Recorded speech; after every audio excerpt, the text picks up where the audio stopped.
Hello po!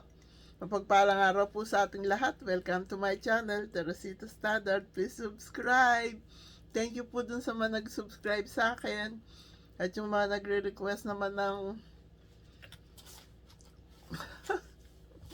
pampagawa ng tubo, kung ano-ano, hindi po namin kaya yon. Yung pong ino-offer namin sa inyo, kabuhayang mapagkakatiwalaan, tuloy po yon. Kami ni Edison. Yun, matutulungan namin kayo. Pero yung mga pambili po ng bigas, pambili ng diaper, pambili ng gatas ng anak, sagot nyo na po yan. Diba? Ang BFF ko, sagot ko na yan. Ako bahala sa'yo, BFF. Di kita pababayaan. Love kita eh. Kaya, kung ano man yung pinagdaanan mo kahapon, iba na ngayon. Sagot na kita. Kaya mo sila, kung di ka labigyan ako, bibigyan kita. Hindi kita pababayaan. Kilala mo ko, di ba? Love kita. Salamat sa mga nagla-like at pinupusuan ako sa mga video ko. Masaya po ako noon. Makita ko lang na pinusuan niyo ako. Napakasaya ko na po. Mababaw lang naman ang kaligayahan ni Lola Tess, di ba? Tungan ako si Edison, minsan niyang ganyan eh. Parang tatay ko siya, sinisigawan ako. Ganyan lang po yun. Kami dalawa talaga ang magkasama. At yung anak kong si Arlene, si Janet, pasensya ka na, nawala ka din sa messenger ko kaya hindi ko nakuha yung invitation mo na ngayon. Eh nakasagot na ako dun sa isang nag-imbita sa amin, kaya i-friend mo uli ako. Nawala ka eh. Yung iba, hindi nawala ko, konti lang. Pati nga yung chat natin, nakala ko, kinick out nyo na din ako doon.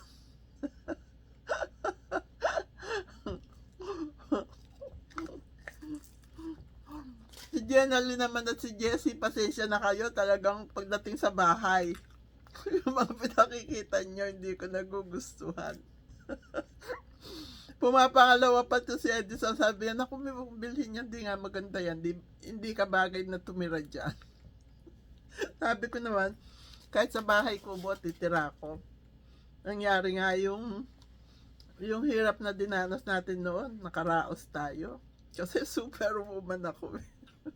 Ambisyosa daw. Talaga ambisyosa po ako. Kasi pinahanap ko sa bahay, lahat ng kwarto may toilet. May panghugas din. Gusto ko yun eh. Tigi-tigi sa bawat kwarto, gusto ko may toilet. Ang kitchen, maganda cabinet. Kagaya dito po sa amin, kahit maliit lang bahay namin, pinaalis ko lahat yung mga pangit na cabinet dyan. Lahat ng appliances, yung isang appliances doon, bago pa yon, pinamigay ko kasi gusto ko yun. Ter yung appliances ko, stainless steel lahat. Ganun po ako. Ambisyosa nga, di ba? Pagka sa bahay, marami rin po akong dekorasyon. Sabi nga nung BFF ko si Dita, naku, ganyan talaga yan. Tingnan mo, kitchen yan. Yung sinasabi dun sa kay Nefty. Kitchen niya yan. Hindi ganyan talaga yan. Maraming dekorasyon. Yung nagustuhan kong card na bigay ng employer ko, yan, no? Hindi ko yan dyan naalisin. Nandyan yan. Sa trabaho nga, pag narinig ni Sophie yung good morning, nandun pala ako sa pagpasok sa garage, tatakbo na yun sa akin. Lola Tess! Lola Tess! Nagkaroon ako ng apong maganda. Mukha siyang manika. Blue eyes, kulot ang buhok. Kaya tuloy ako gusto ko kulot ang buhok. Masaya lang po ako. Kasi binibigyan po ako ni God ng lakas. Nakakapagtrabaho ako. Nagagawa ko ang gusto kong gawin. Nakakatulong ako sa ibang tao. Gusto ko pong maipagpatuloy yon. Kaya, yung mga tiga Laguna dyan, ipag-pray nyo na makuha ko yung bahay dyan sa Chamora. Ipo-broadcast ko na kahit hindi pa. Masungit na yung may-ari eh. Sabi ko kay Jenalyn, sabihin mo, love ko siya. Para mawala yung pagsusungit niya. Sabi ko, masama yon, kailangan maging masaya siya. Sabihin mo, love ko siya. Babae po yun, di lalaki.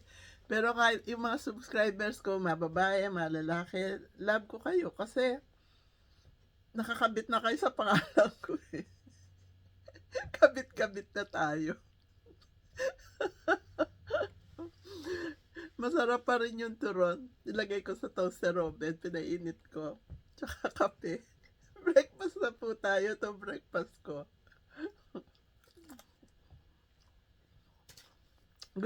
Nagustuhan ko po yung bahay sa Chamora. 3 bedroom, 4 bathroom. Diba? Saya-saya, no waiting. Pag may bisita ako, mga subscribers. O yan, walang pipila. No waiting. Apat yung bathroom ko. Gusto ko po talaga yon.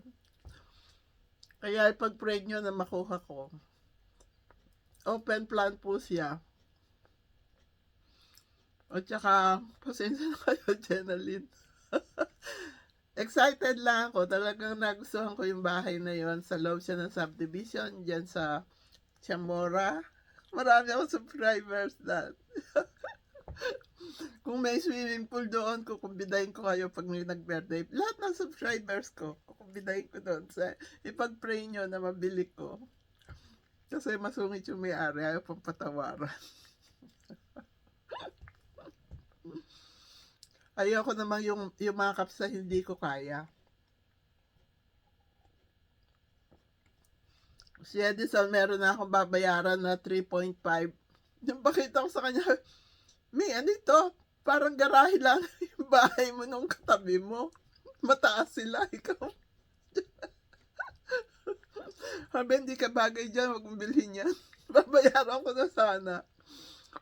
May kasama pang sasakyan. Bibigyan na sa akin. Sabi, dahil lang sasakyan, bibilhin mo na.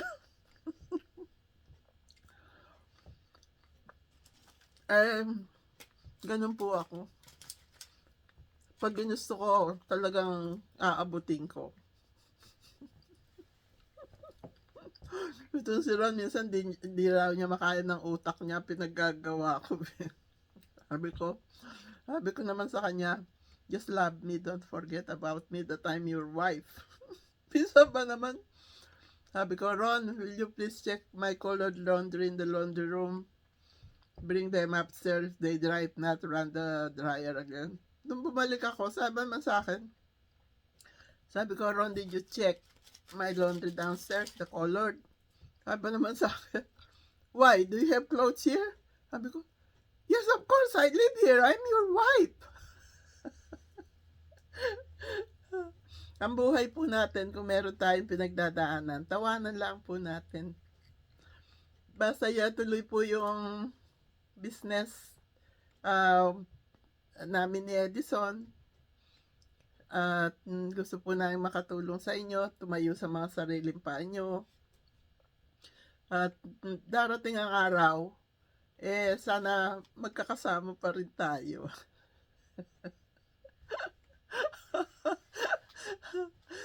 Walang iwanan. Si Jomar, nag-iba siya ng plano, junk shop daw. Tapos yun nga, yung peanut butter, mag-submit ka ng paperwork kay Jenalyn o kay Shirley. Yan.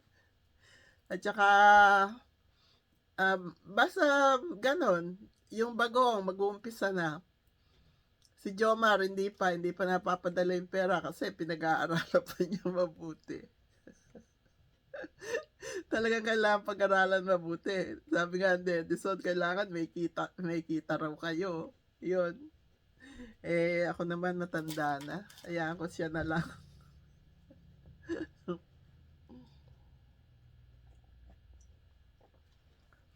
Sabi nga, At saka ngayon may party kaming pupuntahan. Sorry, Janeta, hindi ko nakuha yung nawala nga lahat ang message sa messenger. Yung nga sa uh, group chat natin, akala ko na-kick out na ako. Buti tinawagan nyo ako. Sana mabuo ulit lahat yung sa messenger ko. Pati mga message sa akin na wala na.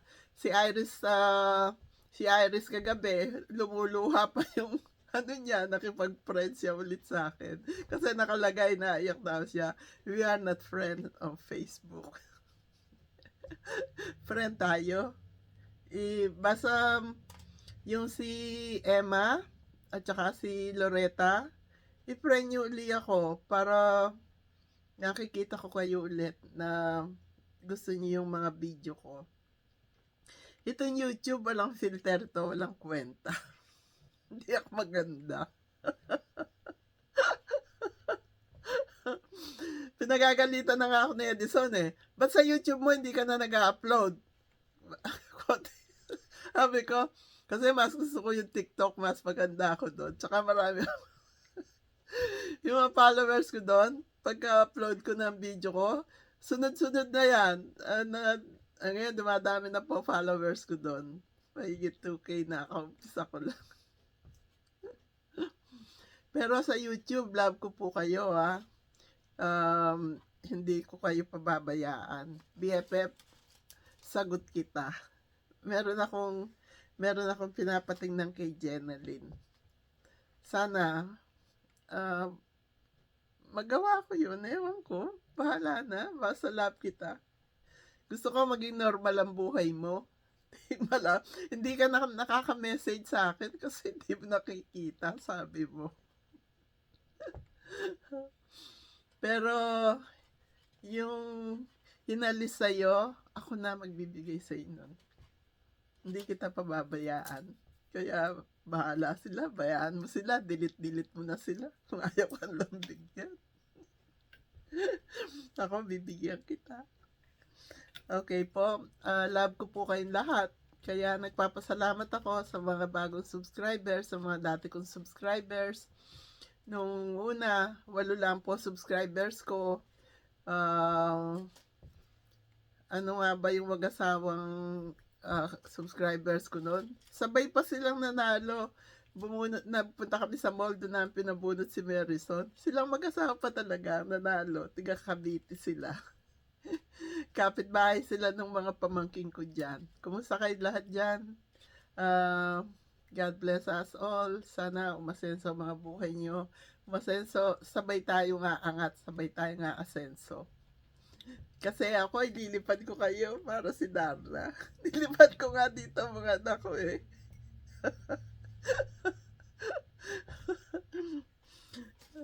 Kaya, basta mag-pray lang tayo kay God. Huwag natin siyang kalilimutan. At love niya tayong lahat. At hindi niya po tayo talaga pababayaan. Basta magdasal kayo. Hindi niya tayo pababayaan. Promise. Okay na po. Mahaba na itong video ko. Sana tapusin nyo. At pag may nakita kayong commercial, wag nyo i-skip. Sana napasaya kayo. Ako, pinagalitan ni Edison. Mag-video ka na uli sa YouTube. Ang dami mo ng subscribers. Pinababayaan mo YouTube mo. Puro ka TikTok at Reels.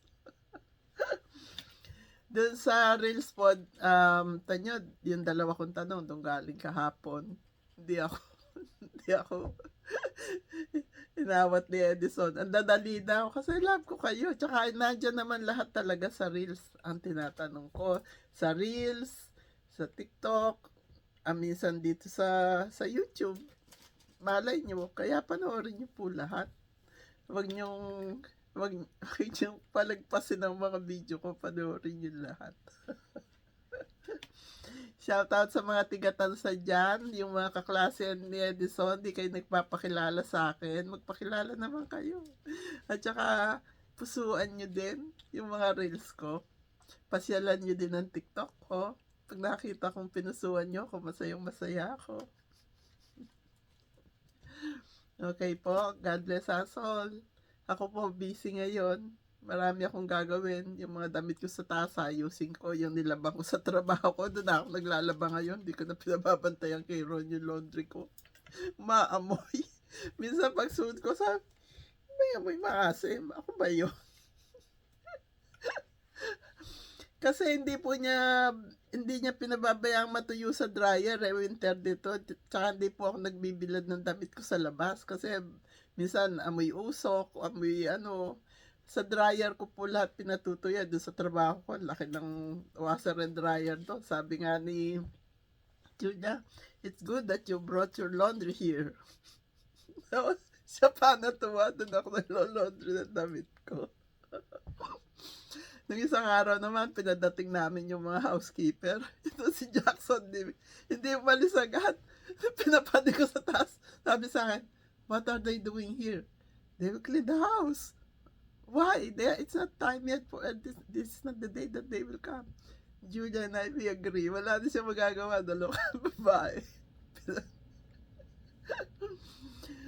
Ang dami namin ginagawa ni Julia sa maghapon.